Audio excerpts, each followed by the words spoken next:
Welcome to learnhowtoquilt.com.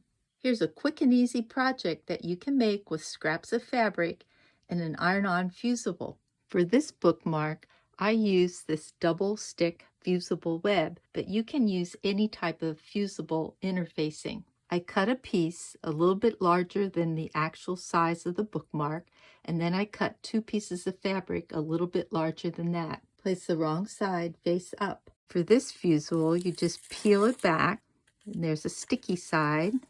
Place that right side down, and I usually like to just go over it with my nail a little bit. Then I'll peel back this paper, and I don't know if you can see, but there's a sticky part remains stuck to the fabric.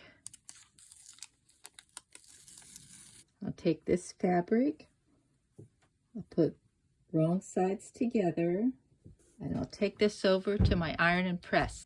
After pressing, both of these pieces will be sort of glued together, but there are sections where there wasn't any fusible. So when you cut this down, you want to make sure that you cut those parts off. Now you can cut this with the scissors.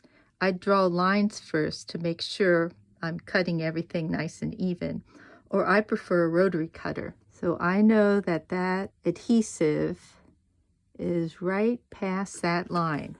So let me line this up and cut.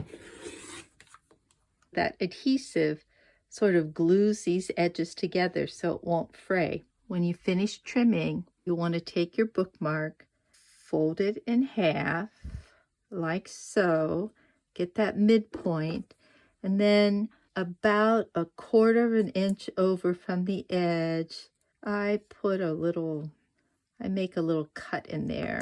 That's about maybe 3/8 of an inch big. I'll take my ribbon. I like it to be about 12 inches long. Fold this in half right there, and then I'll feed it through that little slit. Take the two tails, put them through the loop, and there's my bookmark. For more projects like these, visit learnhowtoquilt.com and click on the Small Projects tab. Thanks.